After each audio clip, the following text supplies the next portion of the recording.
এই জগতের মহিরুহ ওলামায়ে কেরাম মুফাসসিরিনে কেরামের কলিজা, কোটি কোটি মানুষের প্রাণপ্রিয় মুফাসসির আল্লামা দিলওয়ার হোসেন সাঈদীকে আজকের এই মুহূর্তে আমার বড়ই মনে পড়ছে।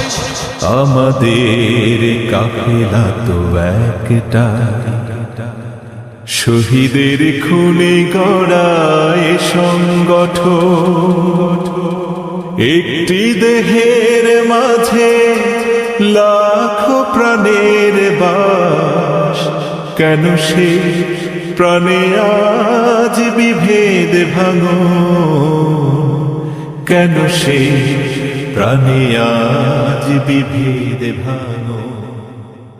এই ফুলের বাগানটা তিনি যদি মন ভরে দেখতেন, আল্লাহ তাআলার শুকরিয়ায় তার মন আরো বিনয়ী হয়ে উঠত। দুইবার জেলে তার সাথে আমার মোলাকাত এবং একসাথে বসবাসের সুযোগ হয়েছে। বের হয়ে আসার সময় আমরা পরস্পরকে জড়িয়ে ধরেছি, কান্নাকাটি করেছি।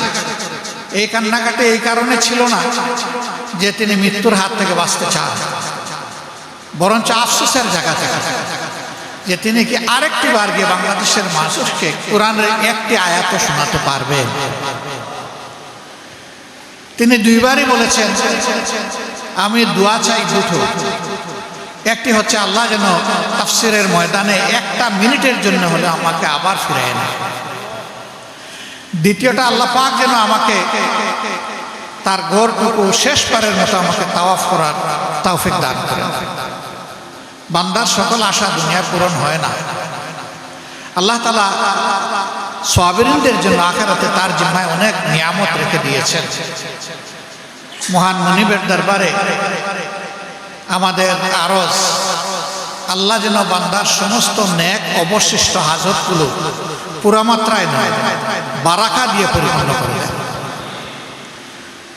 আমি শ্রদ্ধার সাথে স্মরণ করছি এই সংগঠনের যিনি প্রথম সভাপতি ছিলেন, বিশিষ্ট মুফাসসিরিনে কেরাম, দেশে বিদেশে যার কথা মানুষ শুনতেন, আল্লামা হযরত মাওলানা লুৎফুর রহমান রাহিমাহুল্লাহ। এরকম এই সংগঠনের সাথে অতীতে যারা জড়িত ছিলেন, বর্তমানে নাই, আমি তাদের সকলের আত্মার মাগফিরাত কামনা করছি এবং কোরআনকে মানুষের সামনে তুলে ধরার কারণে আল্লাহ যেন এই কোরআনকে এই হাসরের দিন তাদের বন্ধু এবং সুপারিশকারী বানিয়ে দেন। সম্মানিত ভাইয়েরা, সাইদি সাহেবরা নাই, আল্লামা লুৎফুর রহমান সাহেবরা নাই, মৌলানা আব্দুল কাদের রাহিমাহুল্লাহ নাই, এরকম আরও অনেকে দুনিয়া ছেড়ে চলে গেছেন। তাদের আমানতের ভার এখন আপনাদের দুই ডানায় এসে পড়েছে। আপনাদের জন্য দোয়া করে আপনাদের মুখ থেকে আল্লাহ যেন কলিজার কথাগুলো বের করে দেন, যেটা আপনি বিশ্বাস করেন যে এই কথা আমার এবং আরেকজনের নাজাতের উসিলা হবে। এই ক্ষেত্রে অবশ্যই মনকে উদার করতে হবে, সবাইকে ভালোবাসতে হবে। বলবেন যে বদলুককেও কি ভালোবাসবো? হ্যাঁ, তারে ভালোবাসবেন, কিন্তু তার বদকর্মকে আপনি ঘৃণা করবেন।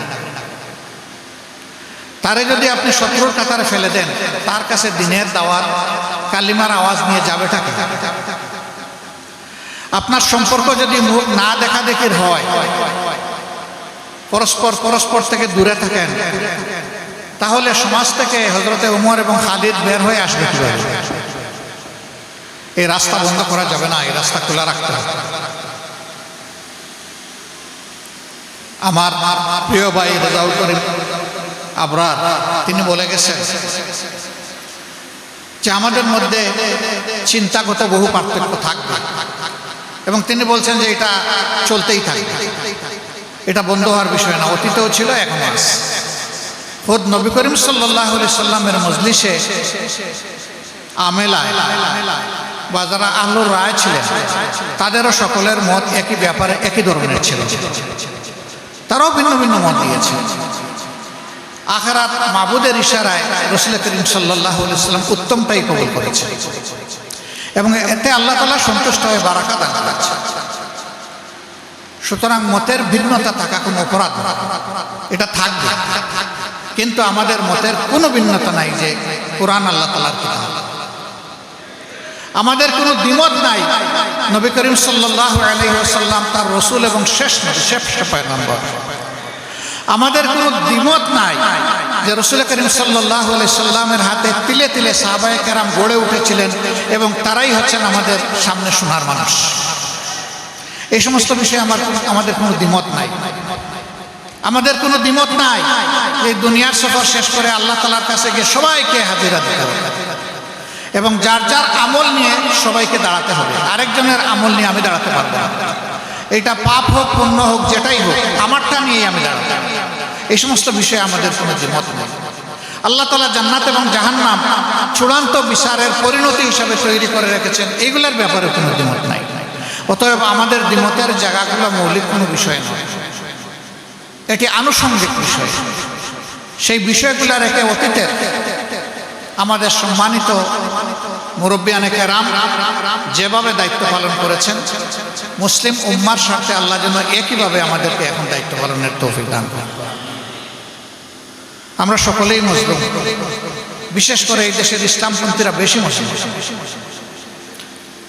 এই সরকারের ষড়যন্ত্র এবং জুলুম শুরু হয়েছিল 2006 সালের 28 অক্টোবর, এই মাসে। বলবেন তারা তো ক্ষমতায় ছিল না। হ্যাঁ, তারা ছিল না, কিন্তু তারাই এই পরিস্থিতি সৃষ্টি করেছিল লগিবইটার তাণ্ডব চালানোর প্রকাশ্য আহ্বান জানানোর মাধ্যমে। অতএব কেউ এই খুনের হুকুমদাতা এবং কেউ এই খুনের বাস্তবায়নকারী, তাদের বিরুদ্ধে মামলা করা হয়েছিল। যদিও দুনিয়ার আদালতের মামলাই চূড়ান্ত মামলা নয়, আসল মামলা আল্লাহ তাআলার দরবারে সেটাই হবে বড় মামলা। ওখানেই সঠিক ফয়সালা হবে।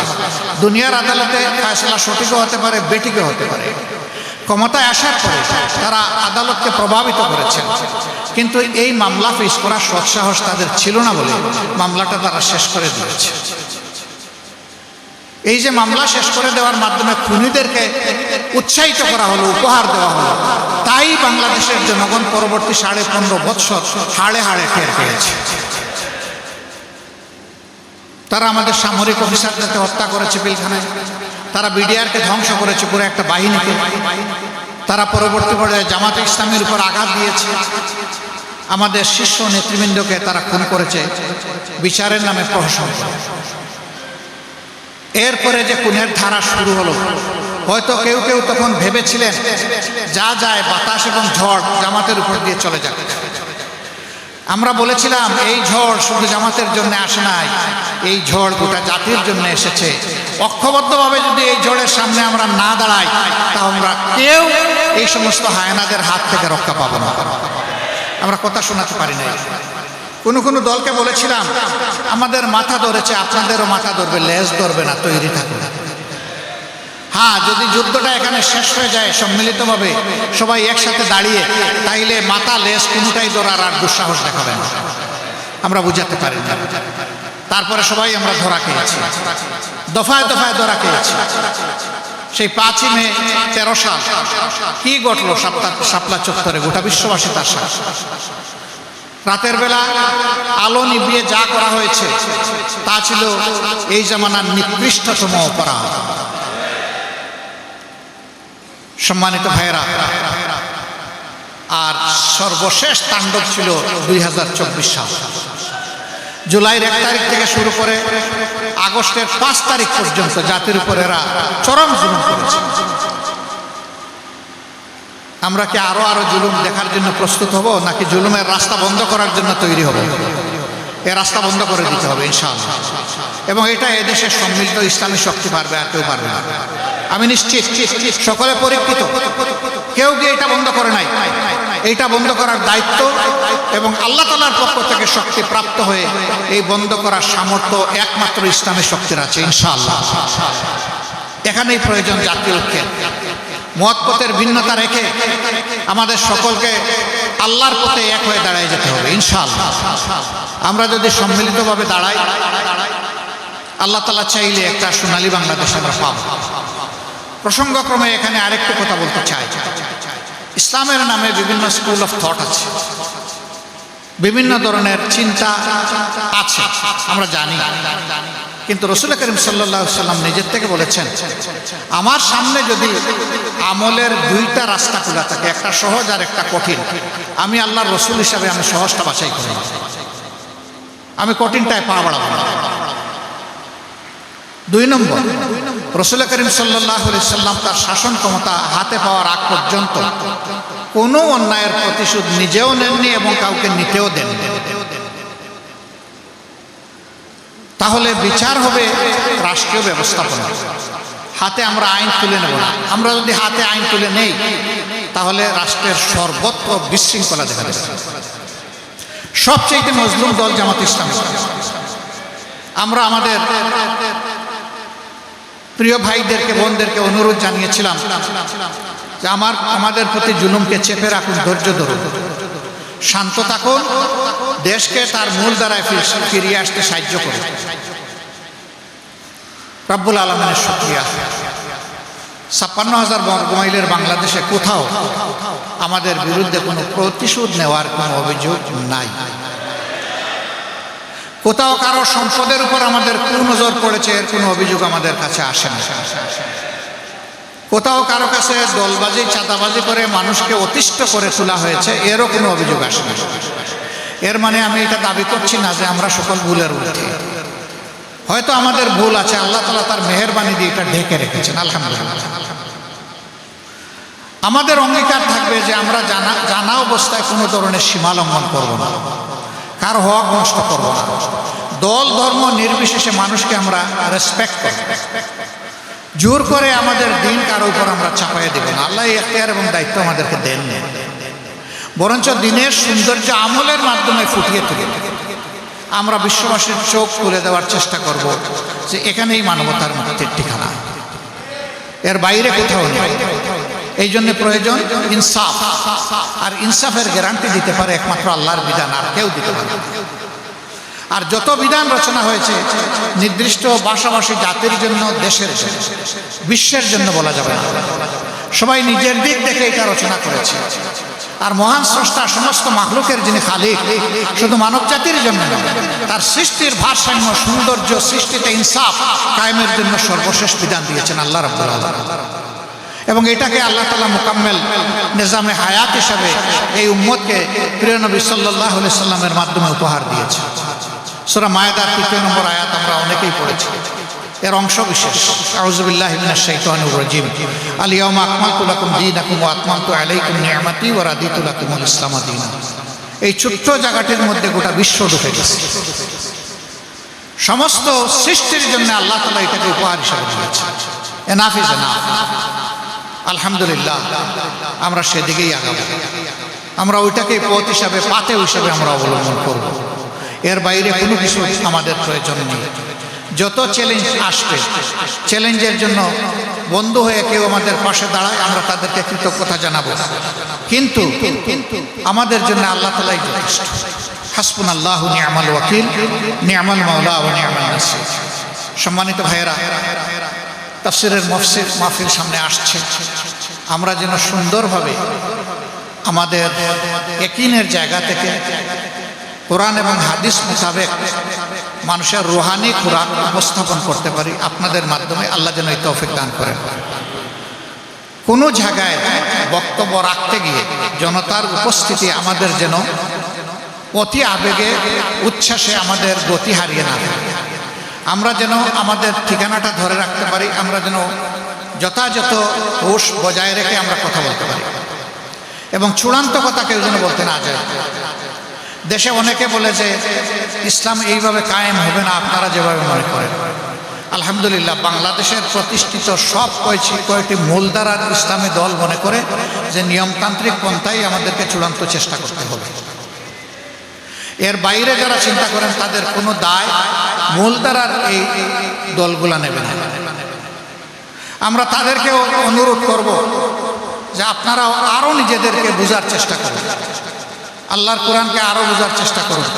মেহেরবানি করে আমাদের সমাজ মজলুম, এই সমাজ দীর্ঘদিন জুলুমের নিগড়ে বন্দী ছিল। এই সমাজকে এমন কোনো পরিস্থিতির দিকে কেউ মেহেরবানি করে ঠেলে দিবেন না আইন হাতে নিয়ে সমাজকে যাতে অস্থির করা যায়। পরাজিত স্বৈরাচারের দূষররা এখন বিভিন্ন কায়দায় ফিরে আসার চেষ্টা করতেছে। আমরা শুনতে পাচ্ছি ধর্মীয় চাঁদের গায়ে দিয়েও নাকি তারা আসার চেষ্টা করতেছে। তাদের ব্যাপারে সবাইকে সতর্ক থাকতে হবে। আমি আপনাদের মাধ্যমে গোটা জাতির যারা মিম্বরে দাঁড়িয়ে রাহবার হিসাবে দায়িত্ব পালন করেন সমস্ত খতিব, শ্রদ্ধেয় খতিবগণকে আমি অনুরোধ করব যে মিম্বর থেকেও তারা যেন একই কথা বলেন, সবাই যে আমরা শান্তির পক্ষে, আমরা ন্যায়ের পক্ষে, আমরা শৃঙ্খলার পক্ষে, আমরা কোরআনের শাশ্বত পদ্ধতির উপরে আছি। এটা যদি সবাই বলেন তাহলে যারা বাড়তি একটু চিন্তা করেন তারা আরেকবার চিন্তা করতে বাধ্য হবেন যে তারা তাদের পথ এবং চিন্তা বদলাবেন কিনা। আমরা সকলের কাছে আপনাদের মাধ্যমে সহযোগিতা করতে চাই। আমরা সরকারকে অনুরোধ করব যে এদেশের যারা উলামায়ে কেরাম আছেন তাদেরকে যথাযথ গুরুত্ব দিয়ে সরকার যেন তাদের সহযোগিতা গ্রহণ করে, তাদেরকে যেন অবমূল্যায়ন করা না হয়। কারণ অনেকে এখানে বলে গিয়েছেন যে জাতির এই পরিবর্তনে উলামায়ে কেরামের ঐতিহাসিক অবদান, অনেকেই দফায় দফায় শহীদ হয়েছে, তাদের অবদানকে যদি উপেক্ষা করা হয় তাদের উপরে এটা আরেকটা জুলুম। অবশ্যই তাদের এই ত্যাগের স্বীকৃতি সরকারকে দিতে হবে। এই সরকার জনগণ দ্বারা প্রতিষ্ঠিত একটা সরকার, নির্বাচনে তারা নিজেরা প্রার্থী হয়ে এখানে আসেনি। কাজেই বৃহত্তর জনগণের চেতনা তাদের উপলব্ধি করতে হবে এবং সেই অনুযায়ী সম্মানও দেখাতে হবে। আমরা আশা করি তারা পারবে। আমরা দোয়া করি তাদের অন্তরে যেন সদিচ্ছা থাকে, কেউ যেন কোনো পার্সোনাল এজেন্ডা বাস্তবায়নের চিন্তা না করে। যদি কেউ পার্সোনাল এজেন্ডা বাস্তবায়নের চিন্তা করেন তাহলে পতিত স্বৈরাচারকে জনগণ ছেড়ে দেয়নি, আপনাদেরকেও ছেড়ে দেবেন।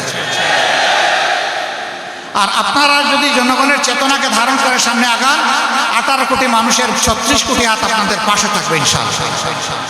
তখন কোনো আন্দোলনের এই ফসলকে নষ্ট করার, ধূলিসাৎ করার, ধ্বংস করার দুঃসাহস দেখাবে না। ইতিমধ্যে তারা বিভিন্ন ফর্মে এসেছিল, আল্লাহ তাআলা সবগুলো ব্যর্থ করে দিয়েছে। আখের সেই মহান মনিবের দরবারে শুকরিয়া আদায় করে যিনি নিজেই পরিবর্তন করে দিয়েছে। এটা আমাদের চেষ্টার ফসল নয়। চেষ্টা যদি কিছু করেও থাকি সেটাও আল্লাহর দেওয়া। আল্লাহ তৌফিক দিয়েছেন বলে এটা সম্ভব হয়েছে। অতএব আসুন আমরা সমস্ত ক্রেডিট শুধু আল্লাহ তাআলাকে দেই। আলহামদুলিল্লাহ রাব্বিল আলামিন। আমরা যেন কেউ কোনো ক্রেডিট দেবে না যে এটা উলামায়ে কেরাম করেছেন, এটা অমুক দল করেছে, এটা ছাত্র শিবির, এটা জামাতে ইসলাম, এটা বিএনপি বা এটা অমুক দল, এই ধরনের কথা বলা সঙ্গত হবে না, কোনো অবস্থায় সঙ্গত হবে না। বরঞ্চ সব ক্রেডিট আল্লাহ রাব্বুল আলামিন। আমি যদি জিজ্ঞেস করি আগস্ট মাসের 4 তারিখ পর্যন্ত কেউ কি চিন্তা করেছিলেন এমন একটা ঘটনা 5 তারিখ ঘটবে? দুনিয়ার কোনো রাষ্ট্রবিজ্ঞানী চিন্তা করেছিল? যারা আমাদের দেশে ষড়যন্ত্রের জাল বিছিয়ে সমাজের কোনায় কোনায় রন্ধ্রে রন্ধ্রে অবস্থান নিয়েছিল, তারা কি টের পেয়েছিল? তারাও টের পায় না। আল্লাহ তাআলা সকলের সকল কল্পনা এবং সকল অপচেষ্টা, অপকৌশল সব কিছুকে একদিকে রেখে তারই পরিকল্পনাকে আল্লাহ গালেব করেছেন। আলহামদুলিল্লাহ রাব্বিল আলামিন। অতএব ভাই, আমরা যেন কেউ কোনো ক্রেডিট দাবি না করি, সব ক্রেডিট আল্লাহ তাআলা। যারা ক্রেডিট দাবি করেছেন তাদেরকে বিনয়ের সাথে অনুরোধ করবো, আর আমরা ক্রেডিট দাবি করব। আমরা এই কথাটা বোঝার চেষ্টা করি। আল্লাহই পরিবর্তন করে না দিলে আমরা পারতাম না। আমরা তো 13.5 বছর দফায় দফায় চেষ্টা করেছি, রক্ত দিয়ে চেষ্টা করেছি, তাদের সাথে সামনে নেমে লড়াই করে চেষ্টা করেছি, কিন্তু সেই সফলতা তো আমাদের হাতে ধরা দেয়নি। এর থেকেই প্রমাণিত হয় যে শুধু আমাদের চেষ্টায় হবে না, আল্লাহ তাআলার দরবারে যখন বান্দার চেষ্টা মকবুল মঞ্জুর হয়ে যাবে তখনই পরিবর্তন আসবে। পরিবর্তনের প্রাথমিক স্তর আমরা পেয়েছি, চূড়ান্ত স্তরের জন্য আমাদের প্রস্তুতি নিতে হবে এবং সেটা কেবলমাত্র আল্লাহর দ্বীন কায়েমের মাধ্যমেই সম্ভব। আল্লাহ তাআলা সমস্ত উলামায়ে কেরামকে এক হয়ে জাতিকে এই কথাটা বোঝানোর তৌফিক দান করুন। আমার গভীর বিশ্বাস এদেশের ইসলামপন্থীরা যদি এক হয়ে আওয়াজ তোলেন, বাকি সকল আওয়াজ ইনশাআল্লাহ নিচে পড়ে যাবে ইনশাআল্লাহ। আমরা ইনশাআল্লাহ সকল দল, মত, ধর্ম সবাইকে নিয়ে একটা সুন্দর দেশ গড়ব এবং আল্লাহর দিনের সৌন্দর্য ফুটিয়ে তুলব। আল্লাহ যদি আমাদেরকে তৌফিক দান করেন, মহান মনিবের দরবারে সেই তৌফিক কামনা করে আপনাদের সকলের জন্য আপনাদের হায়াতে, সেহাতে, ইজ্জতে, রিজেকে, ইলমে, আমলে মহান প্রভুর দরবারে বারাকা কামনা করে আমি আমার কথা এখানেই শেষ করছি। আসসালামু আলাইকুম ওয়া রাহমাতুল্লাহি ওয়া বারাকাতুহু।